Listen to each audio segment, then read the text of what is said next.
ನಮಸ್ಕಾರ. ಶನಿದೇವನ ಪಾದ ಹಿಡ್ಕೊಂಡು ಈ ರೀತಿ ಕೇಳಿ, ಖಂಡಿತವಾಗ್ಲೂ ಹೇಳ್ತಾ ಇದ್ದೀನಿ, ಶನಿದೇವರ ಪಾದದಾಣೆಗೂ ನೀವು ಎಷ್ಟೇ ಲಕ್ಷ ಕೋಟಿ ಸಾಲ ಮಾಡಿದರೂ ತೀರುತ್ತೆ. ಮೊದಲು ವಿಡಿಯೋನ ಪೂರ್ತಿ ನೋಡಿ. ಹೊಸದಾಗಿ ವಿಡಿಯೋ ನೋಡ್ತಾ ಇದ್ದವರು, ಮೊದಲನೇ ಬಾರಿ ವಿಡಿಯೋ ನೋಡ್ತಾ ಇದ್ದವರು ಚಾನಲ್ ಸಬ್ಸ್ಕ್ರೈಬ್ ಮಾಡ್ಕೊಳ್ಳಿ. ವಿಡಿಯೋ ಇಷ್ಟ ಆದರೆ ಲೈಕ್ ಮಾಡಿ, ಶೇರ್ ಮಾಡಿ. ಇವಾಗ ಸಾಲುಗಳಾಗ್ಬಿಟ್ಟಿದ್ದಾವಪ್ಪ. ಈಗ ಮನೆಯಲ್ಲಿ ಹೆಂಡ್ತಿಗೋ, ಮಕ್ಕಳಿಗೋ, ಗಂಡನಿಗೋ, ಅಪ್ಪ ಅಮ್ಮನಿಗೋ, ಅಣ್ಣನಿಗೋ, ತಮ್ಮನಿಗೋ, ಅಕ್ಕನಿಗೋ, ತಂಗಿಗೋ, ಅತ್ತೆಗೋ, ಮಾವನಿಗೋ, ತಾತುಗೋ, ಅಜ್ಜಿಗೋ, ಯಾರಿಗೋ ಮನೆ ಒಳಗಡೆ ಅನಾರೋಗ್ಯದ ಸಮಸ್ಯೆ ಬಂದಿರುತ್ತೆ. ಸೊ ಆಸ್ಪತ್ರೆಗೆ ಲಕ್ಷಗಟ್ಟಲೆ ಖರ್ಚಾಗಂಥ ಪರಿಸ್ಥಿತಿಗಳು ಬಂದಾಗ ಇಂಥ ಟೈಮಲ್ಲಿ ಮನುಷ್ಯ ಸಾಲಗಳು ಮಾಡ್ಕೊಳ್ಳೋದು ಸರ್ವೇ ಸಾಮಾನ್ಯ. ಅಥವಾ ಕೂಡಿಟ್ಟಿರೋ ಹಣ ಒಂದೇ ಸರಿ ಖರ್ಚಾಗೋದು, ಇನ್ನೊಂದು ಏನೋ ಮತ್ತೊಂದು ರಿಲೇಟೆಡ್ಸ್ ಆಗುತ್ತೆ.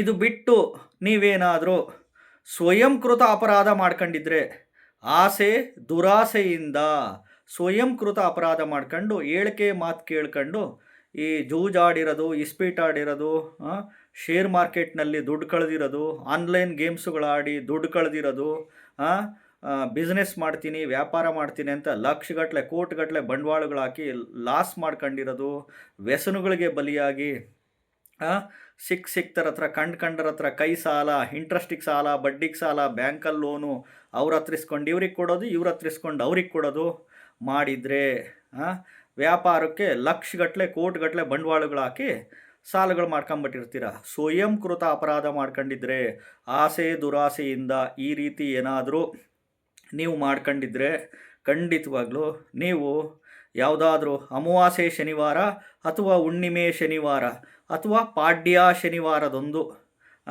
ಶನೇಶ್ವರ ಸ್ವಾಮಿ ದೇವಸ್ಥಾನಕ್ಕೆ ಹೋಗಿ ಶನೇಶ್ವರ ಸ್ವಾಮಿ ಪಾದನ ಹಿಡ್ಕೊಂಡು, ಶನೇಶ್ವರ ಸ್ವಾಮಿ ಪಾದ ಹಿಡ್ಕೊಂಡಂದರೆ ಮುಟ್ಟೆ ಹಿಡ್ಕೊಬೇಕು ಅಂತ ಏನಿಲ್ಲ, ವಿಗ್ರಹನ ದೂರದಿಂದ ನಿಂತ್ಕೊಂಡು ಸ್ವಾಮಿ ಪಾದನ ಸಂಕಲ್ಪ ಮಾಡ್ಕೊಂಡು, ನಿನ್ನ ಪಾದಕ್ಕೆ ಶರಣಾಗ್ತಿದ್ದೀನಿ ಅಂತ ಹೇಳ್ಕೊಂಡು ಸ್ವಾಮಿ ಪಾದನ ಸಂಕಲ್ಪ ಮಾಡ್ಕೊಂಡು, ಇದೇ ನಿನ್ನ ಪಾದ ಬಂದಿದ್ದೀನಿ ನಿನ್ನ ಸನ್ನಿಧಿಗೆ, ಸ್ವಯಂಕೃತ ಅಪರಾಧ ಮಾಡ್ಕೊಂಡು ಹೇಳಿಕೆ ಮಾತು ಕೇಳ್ಕೊಂಡು, ಗಂಡನಿಗೆ ಗೊತ್ತಿಲ್ದಲೆ, ಹೆಂಡತಿ ಮಕ್ಕಳಿಗೆ ಗೊತ್ತಿಲ್ದಲೆ, ಆಸೆ ದುರಾಸೆಯಿಂದ ವ್ಯಸನಗಳಿಗೆ, ದುಶ್ಚಟಗಳಿಗೆ, ಇನ್ನೊಂದು ಮತ್ತೊಂದು ಇದಕ್ಕೆಲ್ಲ ದುಡ್ಡು ಹಾಳು ಮಾಡಿಬಿಟ್ಟಿದ್ದೀನಿ.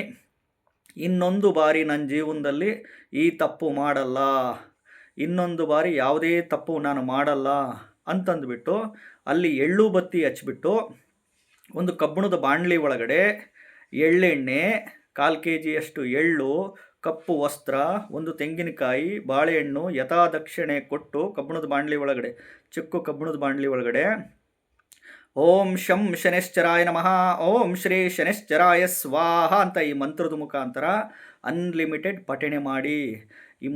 ಯಾಕೆಂದರೆ ಇದೊಂದು ಬಾರಿ ಅವಕಾಶ ಮಾಡಿಕೊಡು, ನನಗೆ ಸಾಲ ತೀರ್ಸೋಕ್ಕೆ ದಾರಿ ಮಾಡಿಕೊಡು ಅಂತ ಕೇಳ್ಕೊಳ್ಳಿ. ಒಂದು ಇಲ್ಲ ಅಂದರೆ ನಿಮ್ಮದು ಸೈಟೋ, ಮನೆನೋ, ಅಪಾರ್ಟ್ಮೆಂಟೋ, ಬಂಗಾರನೋ, ಕಾರುಗಳು, ವೆಹಿಕಲ್ಲುಗಳು, ಬಸ್ಸೋ, ಲಾರಿನೋ ಏನೇ ಇದ್ದರೆ ಅದನ್ನು ಮಾರಿ ಇನ್ನೊಬ್ಬರಿಗೆ ಸಾಲ ತೀರಿಸ್ಬೇಕು.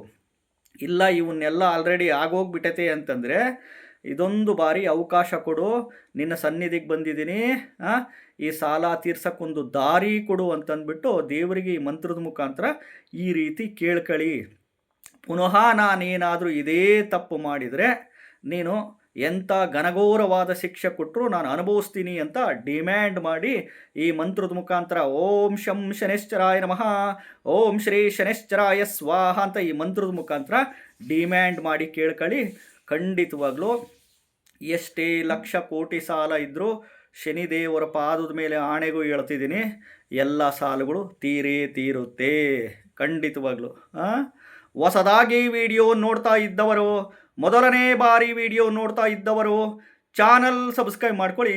ವಿಡಿಯೋ ಇಷ್ಟ ಆದರೆ ಲೈಕ್ ಮಾಡಿ, ಎಲ್ಲರಿಗೂ ಶೇರ್ ಮಾಡಿ.